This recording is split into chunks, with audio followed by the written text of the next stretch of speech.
Graça e paz, estamos reunidos, mesmo que virtualmente, neste domingo à noite para prestarmos culto ao nosso Deus.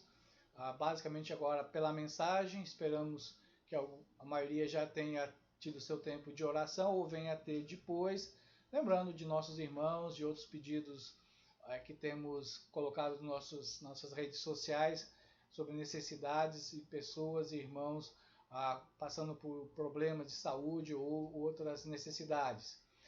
Continuamos a nossa série no profeta Amós, hoje o capítulo 7, a partir do verso 7 até o verso 17, como aí está mencionado. Antes disso, teremos uma palavra de oração. Graças nós te damos, Senhor Deus, pela palavra que o Senhor nos dá, agradecemos porque o Senhor tem sido bom para conosco. Obrigados pelas provações, pelas dificuldades, porque nelas temos aprendido a confiar no Senhor. Obrigado porque o Senhor dispõe para nós a tua palavra, da oração, do Espírito Santo, da igreja, para serem instrumentos da tua graça na nossa vida, de sustentação, de ânimo, de esperança. Derrama, ó Deus, a tua misericórdia sobre as nossas vidas e abre os nossos corações para ouvirmos a tua palavra. Essa é a nossa oração no nome do Senhor Jesus. Amém. Então, vocês têm a sua palavra, possa abri-la já aí em Amós capítulo 7. Lembrando que o desafio nosso dentro desse bloco de 7 a 17 é entendermos essa indiferença espiritual que a nação de Israel, o povo de Israel, estava demonstrando, vivenciando, porque isso é fato dentro desse rompimento que a nação teve dos padrões da palavra. Então, por causa dessa indiferença, nós olhamos, claro, essa palavra de séculos atrás e pensamos exatamente naquilo que serve para nós nos dias de hoje, como uma advertência para entendermos os riscos de viver de maneira desleixada, fora dos padrões de Deus, fora de um compromisso com Deus, fora de uma obediência para com o nosso Deus. Então, se você tem a sua Bíblia, pode abri-la. Vamos ver aí o capítulo 7, os versos de 7 a 9, que vai apresentar a terceira visão, que é chamada a visão da destruição. E depois os versos de 10 até o verso 17 nos mostrarão o debate revelatório. Então, a nossa pregação dessa noite envolve essa terceira visão e mais o debate. Mas antes disso, vamos fazer a leitura do texto bíblico. Mostrou-me também isso, eis que o Senhor estava sobre um muro levantado a prumo e tinha um prumo na mão. O Senhor me perguntou, o que você está vendo, Amós? Respondi, um prumo. Então o Senhor disse, eis que eu porei o prumo no meio do meu povo de Israel. Não posso mais ignorar o que fazem. Os lugares altos de Isaac serão assolados e os santuários de Israel serão destruídos. E eu me levantarei com a espada contra a casa de Jeroboão. Então, o que nós vemos dentro dessa palavra que Amós traz para nós, na verdade, uma palavra de uma visão, é aquilo que ele vê, ele não escuta nada sobre essa situação, ele não sonha, na verdade ele vê, e Deus o chama para que ele possa ver. Então essa terceira visão, ela forma um par com a quarta visão que veremos semana que vem no capítulo 8. E claro, entre a terceira e a quarta temos esse debate, esse relato que é trazido por Amós sobre o confronto entre ele e o profeta como profeta e o sacerdote Amazias. Agora, a terceira e quarta visões elas têm boas diferenças com relação às primeiras, tanto na forma quanto no conteúdo. Se a gente lembrar da semana passada, nós vamos ver que nelas Deus diz que vai fazer, mostra para Amós em visão o que ele vai fazer com os gafanhotos e com o fogo, e nas duas Deus dá o direito, dá a permissão de Amós interceder, pedindo perdão, olhando o povo pobre com relação lá à parte da plantação, e depois o fogo, onde Amós pede para Deus parar. E nos dois casos Deus atende a intercessão do profeta, porque soberanamente Deus já tinha determinado que não faria isso em resposta à oração, à intercessão do profeta. No caso das duas próximas visões, nada disso está mais sendo observado, ou seja, vai acontecer. Ele simplesmente é chamado para testemunhar do que Deus vai fazer. Agora, quando nós olhamos e vamos ver, e essa é uma das ilustrações mais características de Amós, né? E muitas pessoas provavelmente só conhecem quase essa visão de Amós, da chamada visão do prumo, né? E que identifica muito Amós, né? Quando se fala sobre a prumo, tem um concurso bíblico dentro de um acampamento, alguma coisa. Quem é que falou sobre um prumo? O único que falou basicamente foi Amós. Essa é a visão que nós vemos aí, embora a palavra vai estar em alguns outros textos do Antigo Testamento, mas essa visão do prumo, do fio a prumo, só vemos aqui em Amós. Agora, a situação que nos coloca aqui é realmente algumas interpretações problemáticas. Uma delas fala que deveriam ser traduzidas realmente só por estanho. Por quê? É a visão que nós percebemos e podemos ler de um grande estudioso que é chamado J. Jeremias. E ele, na verdade, usa essa tradução. Por quê? Porque Jeremias, na verdade, o autor, né, o escritor, está pressupondo a possibilidade de que esse termo se refira à fabricação de armas de guerra. Então, ele interpretou esse texto, aí, essa visão que Amós nos coloca nesse sentido. Mesmo que Israel tenha segurança e estabilidade, a ideia é realmente do muro, né, que é colocado no verso 7, a Deus estenderia a sua arma contra a nação de Israel e o destruiria. Então, essa é a posição de J. Jeremias, mas ele não recebe quase nenhum apoio entre os bons acadêmicos do Antigo Testamento, ele fica meio isolado. Uma razão para rejeitarmos essa posição de J. Jeremias é que ao afirmar que esse termo, aí traduzido para nós por prumo e que ele traduz por estanho, a função realmente era examinar a qualidade do muro mencionado no verso 8. Então, nesse sentido, o que o verso 8 vai nos colocar, quando ali Deus coloca realmente o prumo ou o estanho, é para encontrar irregularidades. E encontrando irregularidades, o muro tinha que vir ao chão. Também há um outro sentido, que alguns comentaristas que vão seguir a Septuaginta, como é conhecida a versão grega do Antigo Testamento, feita aí há mais ou menos 2000 anos atrás. Então, quando eles foram traduzir essa palavra, que para nós aqui está prumo ou fio de prumo, J. Jeremias traduziu por estanho ou chumbo, eles usaram uma palavra grega chamada adamantinos, que era realmente uma palavra de uma liga de metal ou de aço. Por quê? Porque eles estão pensando aí numa questão de um jogo de palavras entre a palavra usada para a ideia de um sentido de uma palavra muito próxima para gemido, poderia ser traduzida por gemido. É claro que o pessoal aí fã da Marvel, a garotada principalmente, já ao ter escutado ou lido aí Adamantium, já lembrar da Liga de Metal do Wolverine, o Adamantium. Os autores da Marvel inventaram a Liga Metálica, mas a palavra existe. Essa palavra grega que nós vemos aí. Então lembramos, né, que realmente estudar a palavra de Deus, e principalmente conhecer alguns termos bíblicos nos seus originais, é também cultura, né, porque aí a gente vai lembrar que o pessoal aí não está inventando muita coisa não, ele está simplesmente fazendo aquilo que o Carlos Waldo diz, né, que a originalidade está em esconder a fonte, né, porque nada existe tanto de original nos dias de hoje. Então, as pessoas que optam por isso, na verdade, estão pensando realmente numa questão de um jogo de palavras. Então, podemos pensar que nesse sentido, realmente existe um jogo de palavras. Mas a questão principal nesse jogo de palavras está no fato de se colocar o prumo para verificar o alinhamento, então se entenderá realmente aquilo que faria qualquer bom pedreiro mesmo naquela época. Se ele colocasse lá o fio do prumo e visse que o muro estava torto ou com uma inclinação, o que ele faria? Ele colocaria o prumo de lado, derrubaria o muro e começaria de novo, um muro, uma parede.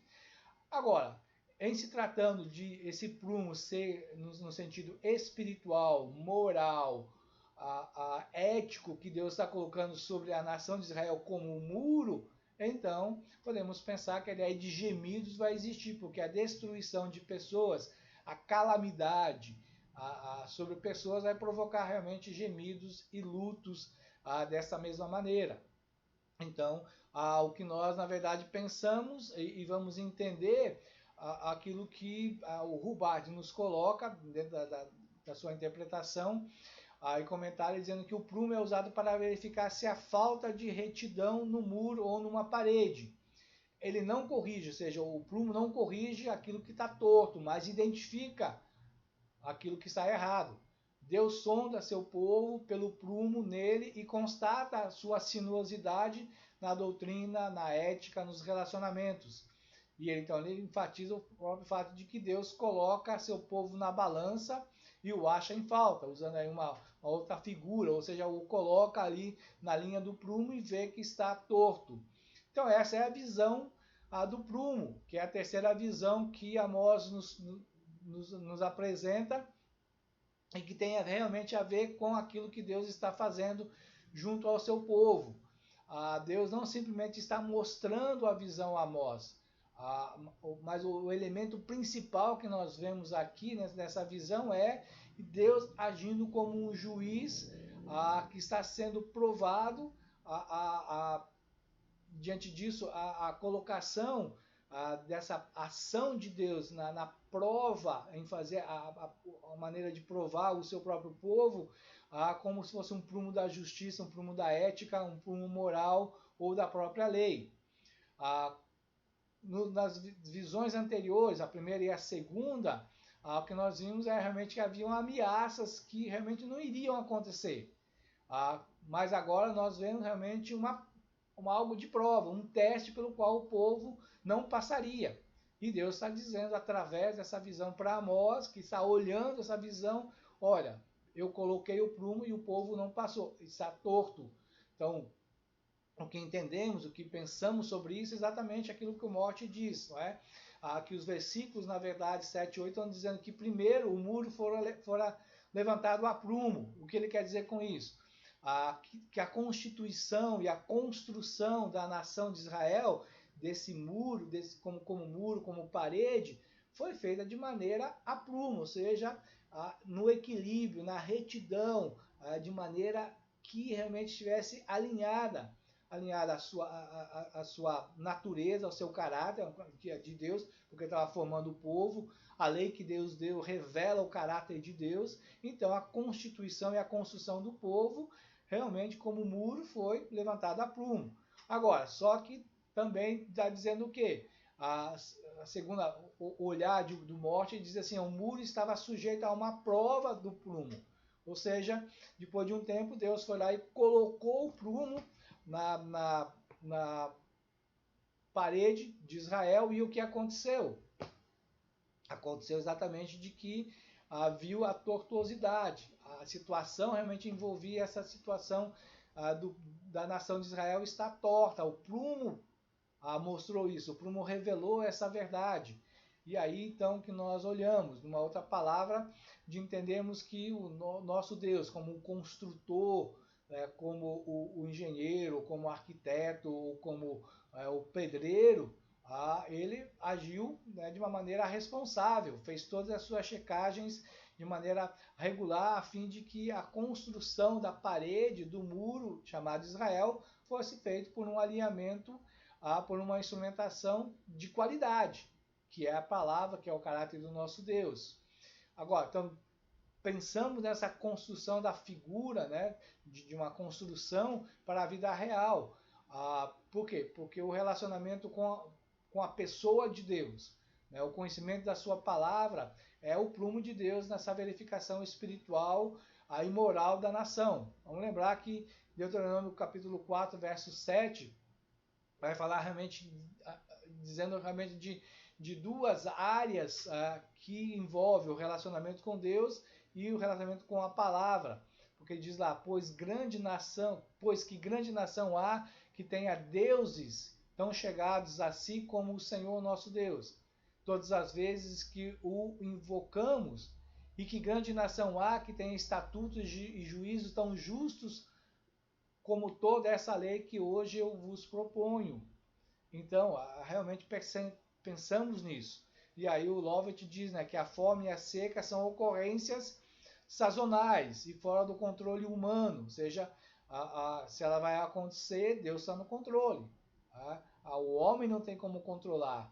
Deus pode mandar chuva, pode fazer com que a chuva não venha, pode trazer chuvas de granizo, pode trazer pragas de gafanhoto, outras coisas. São ocorrências sazonais. E o homem, em certo sentido, não tem como controlar isso. Agora, a parede realmente é uma obra das mãos humanas. Está debaixo do controle do homem.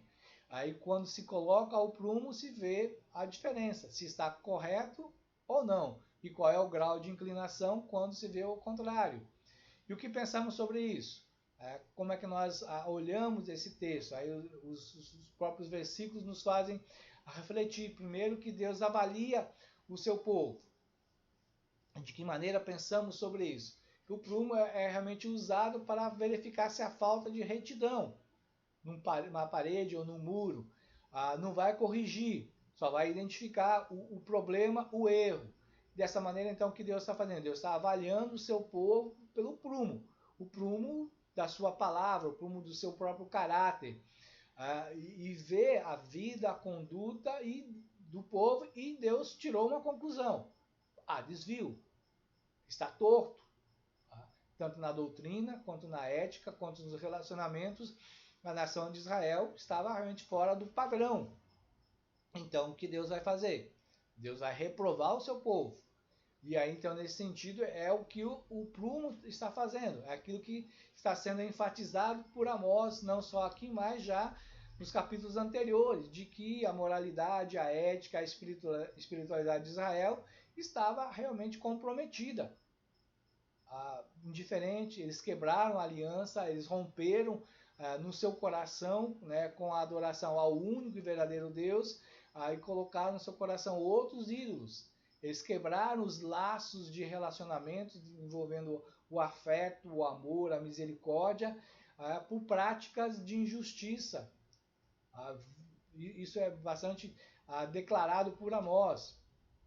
E nesse sentido, então, essa reprovação, aqui Deus está dizendo para Amós, não há recursos. Antes você pôde interceder e eu aceitei a sua intercessão. Aqui Deus está dizendo para Amós, e Amós dizendo à nação de Israel, a paciência de Deus chegou ao fim. O cálice da ira de Deus está para transbordar. Nada pode deter, nada pode fazer com que a mão de Deus não incline o cálice da sua ira de transbordar sobre o seu povo. Isso já está decidido. E dessa maneira o que nós vemos? Deus também, então, falando através de Amós, nessa visão de que vai destruir as fortificações do pecado. Aí falando sobre os altos de Isaac, que eram os bosques onde eles adoravam os ídolos, os locais do santuário que Israel fez, que eram os templos erguidos, né, pelos reis, principalmente por Jeroboão, e principalmente o templo lá em Betel, que era o seu principal templo. Então, o que nós vemos? Que os lugares onde a graça de Deus devia fluir, ela foi abusada. Onde a lei devia imperar, ela foi negligenciada. Então, o que nós vemos? Que tanto a falsa adoração na vida do povo, quanto uma monarquia ímpia na nação de Israel seriam varridas de vez. Então, o que nós vemos? Que é nessa visão do prumo, de maneira muito clara, vemos a destruição da dinastia de Jeroboão II, o segundo, e com essa destruição da dinastia de Jeroboão II, inicia-se também o fim de toda a nação, o Reino do Norte. Indo à frente, os versos 10 a 17, esse debate revelatório. Se você tem a sua palavra, então vamos prosseguir com a leitura. Então Amazias, o sacerdote de Betel, mandou dizer a Jeroboão, rei de Israel: Amós está conspirando contra o rei no meio da casa de Israel. A terra não pode suportar todas as suas palavras, porque assim diz Amós: Jeroboão morrerá à espada e Israel certamente será levado para fora de sua terra em cativeiro. Depois Amazias disse a Amós: Saia daqui, vidente. Fuja para a terra de Judá e vá ganhar sua vida por lá. Em Judá você pode profetizar, mas em Betel, daqui em diante você não poderá profetizar, porque este é o santuário do rei e o templo do reino. Amós respondeu e disse a Amazias: Eu não sou profeta nem discípulo de profeta. Eu cuido de gado e colho sicômoros. Mas o Senhor me tirou do trabalho de andar atrás de gado e me disse: Vá e profetize ao meu povo de Israel. Portanto, agora ouça a palavra do Senhor. Você diz: Não profetize contra Israel, nem fale contra a casa de Isaque. Pois bem, assim diz o Senhor: a sua mulher se prostituirá na cidade, e os seus filhos e as suas filhas cairão à espada. A sua terra será repartida a cordel, e você morrerá numa terra impura. E Israel certamente será levado cativo para fora da sua cidade. E aqui então o que nós vemos? Esses dois argumentos dentro desse texto que Amós nos coloca. O primeiro argumento é que Amós é acusado de traição. É o argumento usado por Amazias. E podemos então dizer inicialmente que Amazias tem uma deturpação das palavras do profeta. E nesse sentido, não só aqui, nessa situação, quando Estado e religião se juntam, muitas vezes, e na maioria das vezes, realmente acaba se tornando uma aliança podre, falsa e enganosa.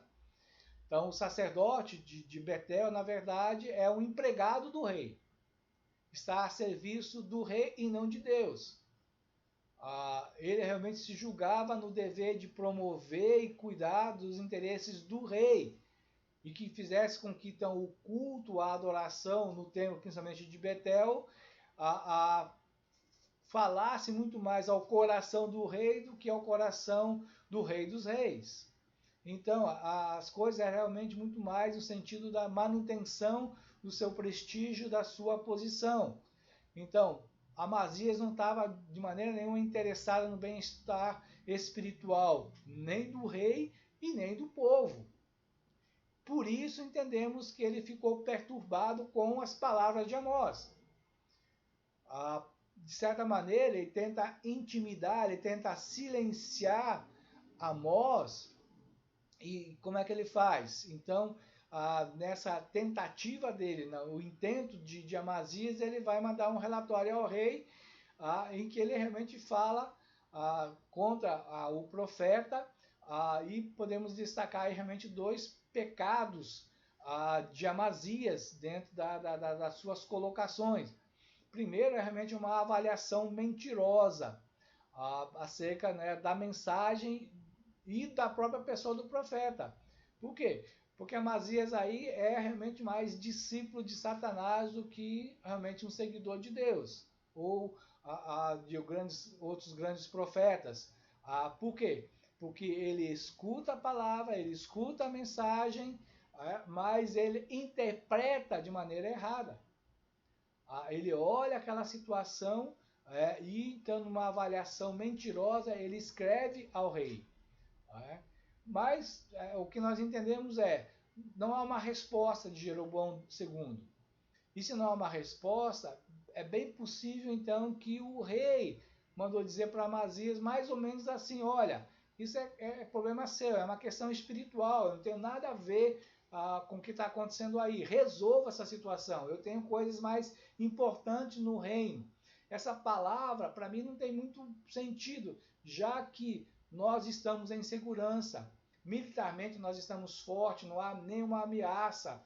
Então não me venha com essa balela desse profeta aí, dizendo que haverá guerra, que eu vou ser morto, que eu vou ser levado cativo,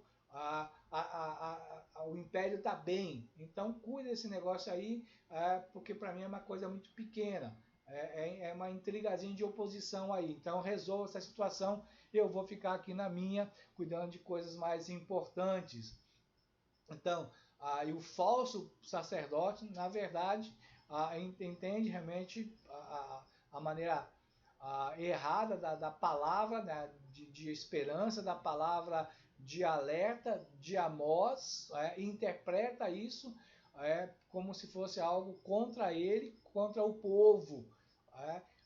Nesse sentido, podemos realmente pensar nessa omissão daquilo que acontece, a base de tudo isso. A Amazia devia dizer ao rei, olha, a situação é essa, porque realmente existe injustiça, nós somos idólatras, as palavras do profeta realmente elas estão de acordo com o que está acontecendo, com a prática da nossa vida como nação. Mas ele não ia fazer isso. Por quê? Por causa da sua posição, por causa do seu prestígio junto ao rei. O segundo pecado que nós vemos é uma conclusão equivocada por parte do sacerdote. Porque ele, na verdade, está dizendo o quê? E entendendo que essas pregações de Amós, elas eram contra eles. Porque ela alertavam da hipocrisia dos sacerdotes, não só dele, talvez o principal dentre os sacerdotes, mas de todos os demais sacerdotes. Aí nós vemos isso aí no capítulo 3, 4 e 5, Amós falando contra os sacerdotes. Por quê? Porque Amós ataca o serviço sacerdotal, os sacerdotes, porque entende a hipocrisia, a falsidade, a corrupção que esse grupo estava vivendo. Porque dessa maneira eles estavam se distanciando da verdade, da sabedoria, dos preceitos de Deus. E nesse sentido, então, esses homens do serviço sacerdotal, pecadores que eram, eles não se arrependeram, eles endureceram seus corações. E dessa maneira eles levaram o povo também a se manterem nos seus pecados, a não se arrependerem, a endurecerem seus corações. Por isso que Amazias diz, a terra não pode suportar todas as palavras desse profeta. Ele estava certo nesse sentido. Por isso ele sabia, não dá para aguentar mais. Ele está realmente enchendo a cabeça do povo. Isso pode sim fazer com que pessoas se levantem dizendo, Amós está correto. Então essa situação toda que envolve Amazias é muito bem clara nas palavras do Feinberg, que diz que essa conveniência política em qualquer época desonra e contraria o testemunho da verdade. Por isso é importante nós sempre lembrarmos que existe, não só por parte de Amós, mas outros exemplos de pessoas que não atentaram para a conveniência política, que se submeteram à palavra, foram obedientes a Deus e pregaram a palavra, mesmo contrariando o poder que estava dominando. Isso aconteceu com Elias, aconteceu com Jeremias, aconteceu com nosso Senhor Jesus Cristo, aconteceu com os discípulos do Senhor Jesus lá, tanto nos evangelhos, no capítulo 11 de João, quanto em Atos, e Paulo também nos demonstra essa verdade, ou seja, falar a verdade de Deus, mesmo que isso traga consequências, como em alguns casos, alguns até de morte, de morrerem por defenderem as verdades de Deus. Mas também vemos que uma religião falsa é revelada. Aí no versículo 13, nesse sentido, então, Amazias declara com todas as letras o adultério espiritual que estava envolvendo essa parceria entre Estado e religião. Porque Betel não era mais a casa de Deus, como seria a tradução da palavra, e sim era o santuário do rei, era o templo do reino. Então, o que nós vemos realmente é que Jeroboão, segundo, realmente construiu vários templos idólatras né, em Dan, em Betel, em Samaria, principalmente em Betel, para competir com o templo de Jerusalém. Talvez em beleza, talvez em suntuosidade, talvez em grandeza, mas ele realmente queria um culto idólatra, ele não queria servir ao Deus verdadeiro. Então, Betel não era mais a casa do rei dos reis, era apenas um lugar da casa do rei, um simples lugar de bajulação a um rei ímpio. A religião de Israel se tornou realmente um centro de adoração aos homens. Por quê? Porque esse centro religioso tinha sua origem no homem e era voltada para o homem. Deus foi excluído da religião de Betel. Simplesmente se tornou ali um veículo de propagação das mentiras do diabo. E o que nós pensamos sobre isso? O que nos traz essas verdades aqui que nós pensamos aí dentro dessa proporção aqui até o versículo 13? Amós é tentado a agir em próprio interesse. Então, de que maneira vem isso? Quando Amazias realmente vai chamar o profeta aí de vidente. Uma forma que podemos dizer não era pejorativa, mas na verdade estava fazendo o quê? Se referindo ao próprio fato de que o ideal realmente é que ele fosse lá para a região dele, não é? De Judá, porque lá o termo vidente era muito mais usado, era muito mais conhecido. Mas aí no jogo de palavras entre a palavra de Amazias para vidente, depois Amós falando sobre profeta, mostra realmente que é na mesma linha. Mas Amós realmente está sendo aí tentado a olhar e dizer, olha, vai buscar os teus interesses, não é? É realmente mais uma atitude preconceituosa com o qual Amazias está trabalhando Amós, não é? Pensando mais no seu futuro. Você não pode ser um profeta aqui, não é? Por quê? Porque isso vai trazer problemas para você, né? Pensa em você. Também Amazias, em vez de acatar as palavras de Amós, ataca a sua mensagem. Então, nesse sentido, quando Amós é atacado, Amós é mais tentado a uma busca pelo sucesso. Não é? Por quê? Quando Amazias faz o ataque a Amós, realmente ele está fazendo mais uma projeção de si mesmo, porque ele fala de Amós como um intruso, como um profissional da religião. E na verdade o sacerdote do rei Amazias era um mercenário, e está insinuando que Amós também era, por ser um intruso, ele era também um mercenário. Mas na verdade o que nós entendemos, Amós vai se defender dizendo realmente que ele não pregava a palavra para ganhar dinheiro, ele não estava atrás de recursos financeiros, ele estava obedecendo a Deus. Mas também a palavra de Amazias é realmente para dizer que Amós devia ser tentado pela segurança, ou seja, pense na tua segurança. Né? De que maneira isso está acontecendo? Como é que nós vemos essas situações todas? Não é? Quando vem as palavras, né, de Amós, Amós ele diz, vai lá e come o teu pão. É isso que Amazias está dizendo, toma a tua segurança. Insinua realmente que há muito mais do que ganhar almas. Você deve realmente, talvez, pensar na sua própria segurança, no dinheiro, no conforto, não é? Então, o que ele está dizendo é realmente, olha, vai para a tua terra, encontra sucesso lá entre os teus, não aqui. Lá, realmente, entre os sulistas, você vai se dar bem. Lá, realmente, você tem o seu próprio interesse. Vai lá e não fique pregando coisas desagradáveis aqui no nosso meio. Então, podemos aí pensar nessa reflexão, lembrando aí de Atos 5, 28 e 29, quando os apóstolos do Senhor Jesus têm um confronto lá com os principais sumos sacerdotes. E aí os sumos sacerdotes dizem para eles, expressamente vos ordenamos que não ensineis nesse nome, contudo encheis Jerusalém da vossa doutrina. E a resposta dos apóstolos é, antes importa obedecer a Deus do que aos homens. Não é?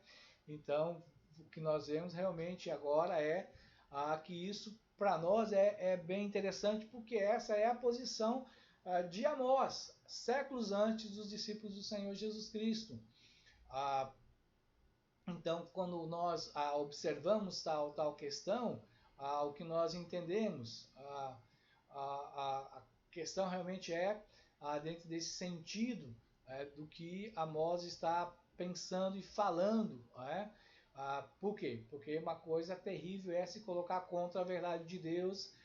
Amós realmente servia ao rei dos reis e Amazias trabalhava para um rei. Amós estava consciente da sua comissão, ele não vai fugir do seu comissionamento, do seu chamado, e podemos então concluir realmente que tal sacerdote, tal nação, no sentido de Amazias com a nação de Israel, um sacerdote idólatra, um povo idólatra, um sacerdote que está para agradar pessoas, uma nação que também está para agradar pessoas, não se importam com Deus. O que nós vemos à frente, Amós agora então defende o seu ministério. E dentro da sua defesa, podemos estabelecer aí alguns pilares aí da defesa que Amós tem dentro desses versículos. Primeiro, Amós defende, e podemos dizer que realmente é a sua autoridade, a autoridade da sua vocação, aí os versos 14 e 15. Então ele diz, eu não sou um profeta, ou seja, não sou profeta no sentido tradicional. Eu não venho de uma escola de profetas, não sou discípulo de profetas. Eu não estudei, eu não recebi como outros aquela instrução básica. Eu não pertenço a nenhuma família da aristocracia. Eu sou realmente um pastor de ovelhas, sou um agricultor, onde ele vai enfatizar um pouco do seu ganha-pão. Sabemos que Amós não é uma pessoa simples, não é realmente um assalariado. Ele tem recursos, até mesmo em termos de capacidade intelectual, pela maneira como ele escreve, pelos recursos literários e linguísticos que ele usa no seu livro, mostra que ele era uma pessoa bem instruída. Mas ele não está ali atrás, né, de sucesso, ele não é profeta por uma conveniência. Ao que ele diz, eu fui chamado por Deus, a palavra veio a mim. Amós então entende que o dever de todo homem que conhece a Deus e sabe quem é Deus é obedecer a Deus. Nesse sentido, Deus disse para Amós, vai. E então, o que ele fez? Ele veio, ele foi. Esse é o comissionamento dele. Por quê? Porque a palavra veio diretamente de Deus. Ele não inventou aquilo. Ele não simplesmente diz, eu quero ser profeta, estou cansado de ser pastor, cansado de lidar com gado, com ovelha, de pegar figo, cortar figo, guardar figo, eu vou fazer algo diferente. Não. Ele entendeu em um determinado momento, compreendeu o chamado de Deus, da sua vocação para aquele período. Não significa que talvez depois ele deixou o ofício de profeta, voltou a ser pastor, voltou a trabalhar na sua terra. Mas por um certo período Deus o comissionou para aquilo. Deus o chamou para aquela verdade. Também vemos aí nos versos 15 e 16 Amós e a questão da autoridade da revelação. Ou seja, Amós não está profetizando Israel por um capricho pessoal. Não está ali por rivalidade, por vingança. Ele não quer aparecer. Ele simplesmente está lá por obediência. A nação de Israel estava morrendo espiritualmente, estava morta espiritualmente, podemos dizer. E ele vem para fazer um diagnóstico e, num certo sentido, já dá ali a certidão de óbito espiritual para essa nação, dizendo das destruições, dos castigos, do julgamento, do juízo de Deus sobre a nação. Anunciou isso, anunciou a queda da nação, a queda do reino, a queda do rei. Fala realmente para mostrar isso através de quê? Deus revelou, Deus mostrou isso para ele, Deus falou isso para ele e ele transmite. Amós não está inventando nada. Amós realmente está lá entendendo que ele é um instrumento de Deus. E mesmo ali confrontando o capelão de Betel, do capelão do rei, que é Amazias, ele está falando de uma coisa que Deus lhe colocou no coração, que Deus lhe deu em visão e que Deus lhe colocou na boca. E também Amós aí defende a sua autoridade, a autoridade do seu comissionamento. Por quê? Porque o profeta então está revelando que teme a Deus muito mais do que teme aos homens. Então podemos dizer que nenhum profeta verdadeiro deixa se intimidar por ameaças humanas. Ele quer realmente cumprir fielmente e cabalmente o seu chamado. Por quê? Porque ele entende que é muito mais importante ser fiel a Deus do que viver. É muito mais da sua índole como profeta anunciar as verdades de Deus. Talvez, pegando as palavras de Neemias, que diz, homem como eu fugiria, lá em Neemias capítulo 6, 11, podemos dizer que Amós poderia muito bem evocar essas palavras, embora Neemias veio muitos anos depois, né, de Amós. Né? João Batista fez a mesma coisa, preferiu perder a vida do que perder a integridade da sua pregação, do que comprometer a verdade de Deus. Né? Não importou. Né? José, da mesma maneira, se manteve fiel a Deus, né? Preferiu realmente até mesmo ser preso, né? Mas ter a sua consciência a não realmente violar a lei de Deus, os mandamentos de Deus, no caso de um adultério com a mulher do seu patrão. Então, o que nós olhamos e podemos pensar que realmente sempre há ministros ou sacerdotes que tomam a iniciativa contra qualquer reforma na religião. E nesse sentido, a própria história nos mostra muitos que seguiram o exemplo de Amazias. Vamos lembrar da época de Lutero, quando no começo da Reforma, inúmeros sacerdotes romanos da Igreja Católica Romana se posicionaram contra o movimento de Lutero, perseguiram, tentaram matá-lo. Lembramos também, né, de muitos ministros da Igreja Anglicana que fizeram tudo o que foi possível para calar John Wesley, a ponto de que realmente afastaram Wesley, né, dos púlpitos das suas igrejas e fizeram com que os irmãos Wesley acabassem criando a Igreja Metodista. Os próprios metodistas também agiram de uma tal forma com William Booth, que ele acabou saindo da Igreja Metodista e acabou por organizar o Exército da Salvação. Então, a história nos conta muito dessas coisas, podemos perceber isso. Então, a questão, podemos dizer assim, que ao invés dessas ácidas palavras de Amazias contra Amós, para tentar calar a boca do profeta, trouxe juízo para mais perto dele. Então, a profecia, na verdade, agora cita ele individualmente, ou seja, agora Amós fala diretamente para Amazias. O juízo de Deus agora vai para esse sacerdote apóstata e a sua família. Há uma sentença, um julgamento de Deus que vai atingir o rei e a sua casa, a terra de Israel, mas também vai atingir o próprio sacerdote. Então, o que nós entendemos de tudo isso, o que envolve para nós essa questão toda aí, é que a situação que envolvia o comércio daquela época com relação ao tráfico de escravos, quando de conquistas, não que a mulher dele veio a se prostituir, mas basicamente é que ela acabou se tornando uma prostituta entre os próprios soldados e pessoas daquela época. É mais ou menos essa ideia do que poderia acontecer. Então, os jovens acabam se tornando propriedades, né, dos seus conquistadores. E muitas vezes as filhas, né, de pessoas importantes dentro de um império conquistado eram levados para se tornarem esposas de soldados ou simplesmente serem mais concubinas de pessoas, né, do exército conquistador que tinham uma certa projeção.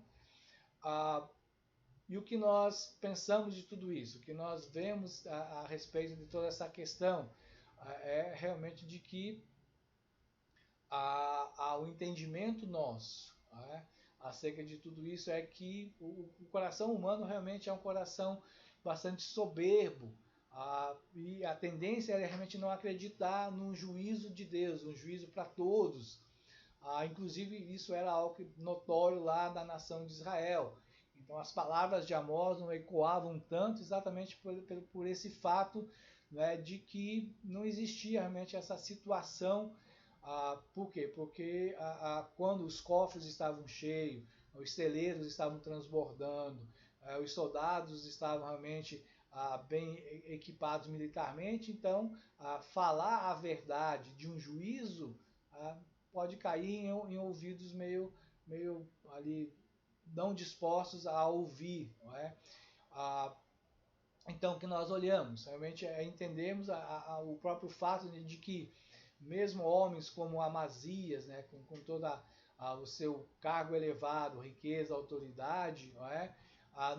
Não tinha condições de parar, né, o profeta de Deus. Não é? Ele servia a um rei, enquanto que o profeta servia ao rei dos reis. O que nós, na verdade, podemos pensar é que o que conta não é a aprovação de uma instituição religiosa, mas sim o chamado e a bênção do nosso Deus. Então, Amós realmente está bastante ciente do seu comissionamento, ele não foge, mas ele reafirma o juízo de Deus sobre a nação de Israel. Então, o que nós devemos pensar, devemos atentar realmente que os religiosos estão por aí, mas nós não somos chamados para sermos simplesmente religiosos. O cuidado realmente no envolvimento, né, de religiosos com políticos.